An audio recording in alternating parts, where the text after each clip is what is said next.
Rural Heritage on RFD TV is brought to you by Rural Heritage Magazine, a bi-monthly magazine featuring articles about farming and logging with draft animal power, small-scale diversified family farming and homesteading, and other aspects of our rich rural heritage. Rural Heritage Magazine, borrowing from yesterday to do the work of today. For subscription information, please call 319-362-3027 or order online at www.ruralheritage.com.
It's open pollinated Boone County White.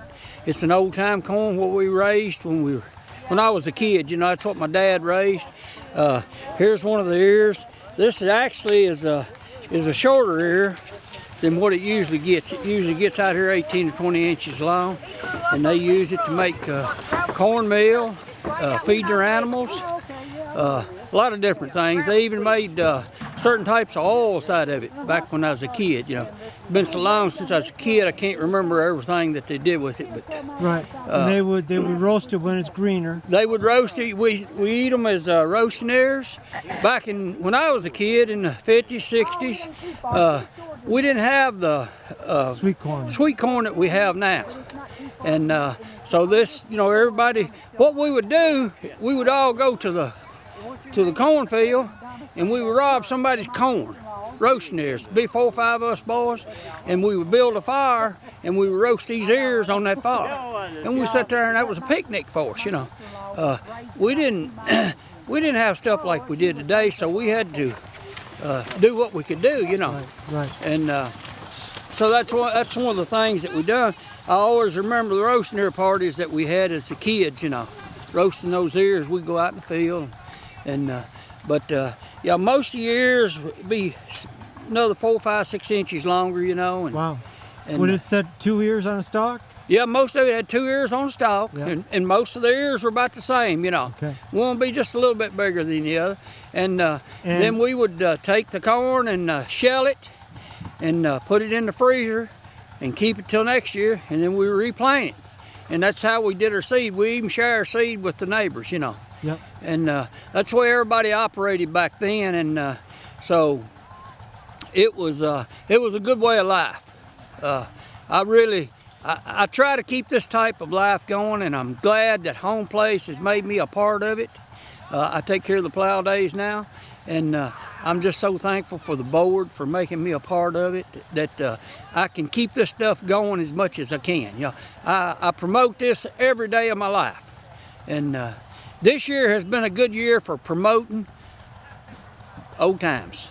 People's call, they want to know how to can this, how to can that, you know, how to make. I do a lot of canning, and I know a lot of men might say, well, you know, it's a woman's job. Well, we all did it when we were kids, and that's where I learned when I was a kid, helping my mom and dad can. Right. We would all cut corn off the cob. We do it as a family, and you don't see that anymore.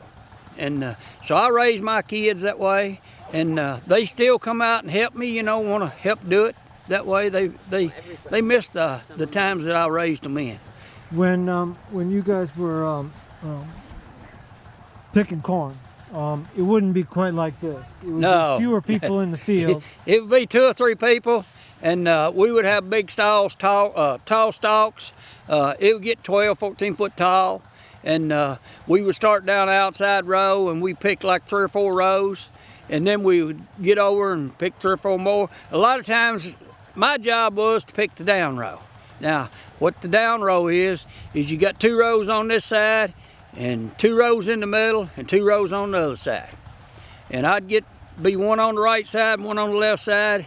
Daddy always make me get the down rows. I had to bend over and pick it up. The ones that the wagon went over. The one that the wagon run over, yeah. And then we come back and do the same way. And that way, you know, you could keep things moving and going like that. And but the down rows were a lot harder. What we would do is we would shock a lot of the corn. Yeah. And we would simply go in there and take a corn knife and cut it and start a shock and shock it up. And then in the fall of the year, then we would go out and we'd load shocks of fodder. We call it loading shocks of fodder on the, and our shocks wouldn't be very big, you know. And you would grab your daddy's arm and you go in underneath of it like that and flip it up and load it on the horse wagon, mule wagon, and take it to the barn. And then we would stand it up in the barn, and that's the way they would feed the cattle and the horses and stuff. And they would eat the stalks. And then after we would pick the corn, when we were picking it, we get done. Of course, you're gonna have some you miss, some went on the ground and stuff. Dad would turn the cows in and let the cows clean up the cornfield before we disced it and sowed it back in a cover crop. Every field had a fence around it. Every field had a fence around it, yeah. Yeah, you see less of that all the time now. Yeah, and we had small gates. You know, we'd have a 8 or 10 foot gate just big enough for the wagons to get through, which you don't see that anymore. Right. Every now and then you go to an older farm, you'll see that, but not very often, you know. Yeah. My brother's got a farm, it's got a 10-foot gate on it. Very little went to waste back then. Very little, very little. And that's the way we lived back then. Yeah. And it was a good time.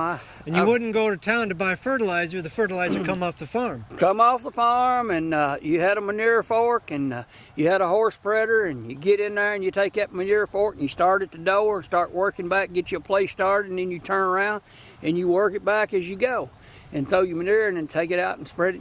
That was your fertilizer. Yep. So everything operates a lot different today than it did back then. You take 3 or 4 young boys and put them in a stall with manure and a fork, they'd think you was crazy now, you know. But they want a skid steer. Yeah, they want a skid steer. Yep, yeah, so they can do it. I actually worked for a guy, and we had one stall you had to fork out, and he'd make his boy fork that stall out because he'd get in trouble. Well, we go do something and work on a silo unload or something. We come back, he'd be done. He said, "How did he get done so quick?" And he was taking the wall off of the barn and taking the skid steer and cleaning the stall out and then going back in the house, watch television. He was smarter than we was. So that was the way that he operated, but it was a good time, I'm telling you. We published our first draft horse wall calendar over 40 years ago, and every year since we've found the most interesting and beautiful photos of a variety of draft horse breeds performing a wide assortment of activities, from hauling families on a sleigh ride to feeding cattle, performing before an appreciative crowd, or preparing a seedbed for planting. Our photos capture the power and grace of these gentle giants. Made in the USA of the best materials, these calendars are wire-bound to lay flat against the wall and feature large date squares for recording important events or appointments. They're only $16.95 postage paid. Prices go down as you buy more. Visit www.ruralheritage.com or call toll-free 1-877-647-2452. That's www.ruralheritage.com or 1-877-647-2452. Almost.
going to take you a little while to get through all of it, isn't it?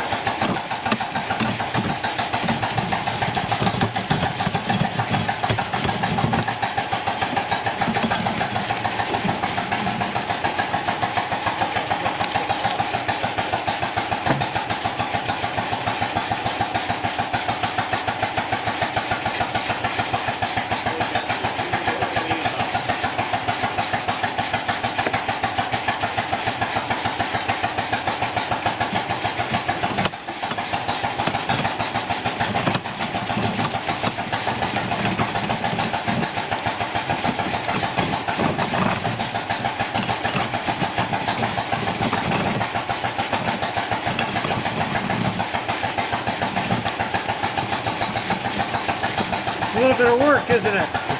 Just a hair. A little more than it usually takes to do. Yeah.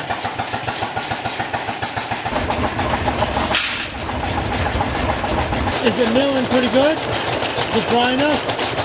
I thought it was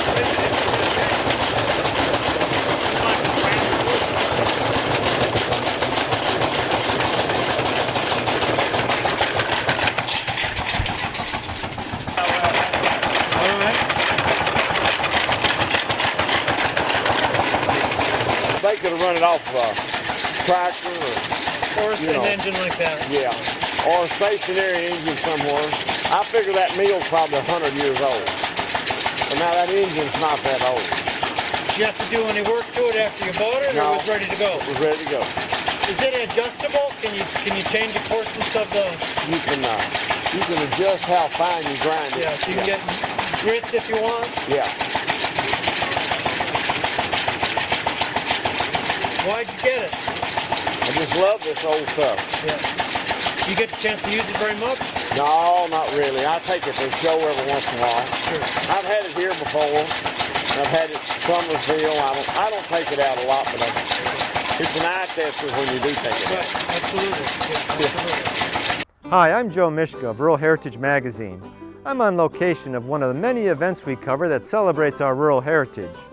If you enjoy our show, check out our magazine, where you'll learn more about the people that blend the past with what works today. You can save almost 20% off the newsstand price by subscribing at ruralheritage.com or chat with us at 877-647-2452.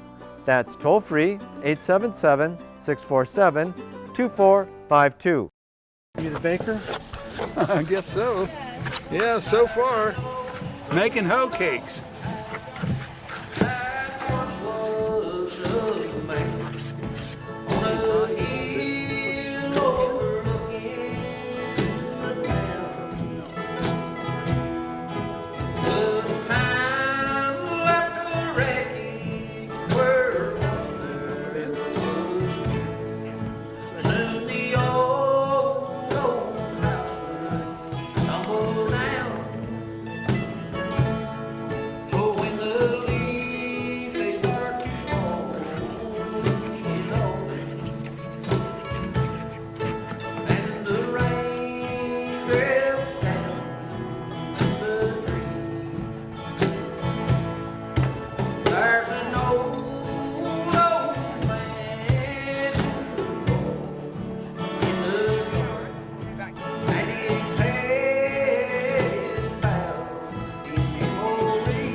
Take one on it. Go ahead, just take it. You guys have earned it. Oh, Take a cake. what you They're got? warm, Okay. and they're the product of your work. Okay, all right. Man, they're better than I thought they'd be. I know. Everybody's been commenting. They're really good. They are good. That's better than store-bought. Is that what we picked up here? Yeah. Yeah. So that was a Boone White, right?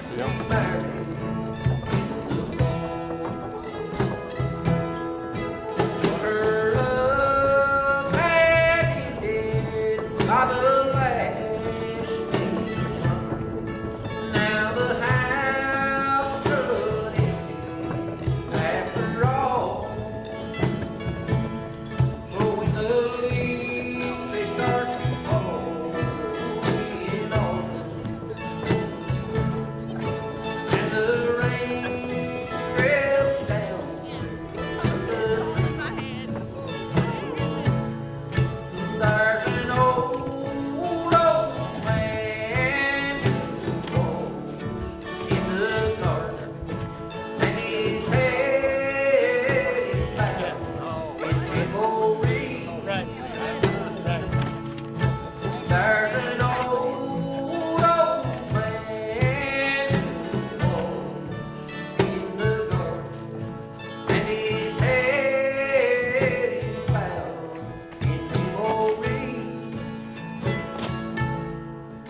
then we got this. We had this board back here, which you just take this and flip it open, and this right here slides right around. And you take it out and you start scooping right in there. Then some of them didn't have this, but most of them did. And then we had a bang, what we call a bang board. We put it on this side, and if we just pick from the 2 rows in the back and the one person on the side, we'd move the bang board over here, and then when we turn around, we pick it up and move it on this side and do the same thing coming back. And so it worked real good. And then you open up this tailgate, you also sometimes would have a hoist that would sometimes lift it up. Right. Some of the wagons would have a door, a trap door underneath, and they would pull it up over an elevator, slide the elevator under the flat one, and then they would have a lift, and they raise the wagon up, flip that open, raise the wagon up. Some of them would let it come out with a lift back here. They had several different ways to do it. What I was telling them a while ago is I was thinking, remembering what my grandmother used to use. She would take this shuck, these silks right here, and she would make dolls out of shucks, and then she'd take this silk and make hair for them. And then we would shell the corn for the seed next year, and we'd keep the cobs. And sometimes Daddy would grind the cobs up, use them for different things. Put them in, he used them for stuffing, he would make different things out of. And then we would take the cobs and put them in water and soak them for a day or two. Then we'd have corn cob fights.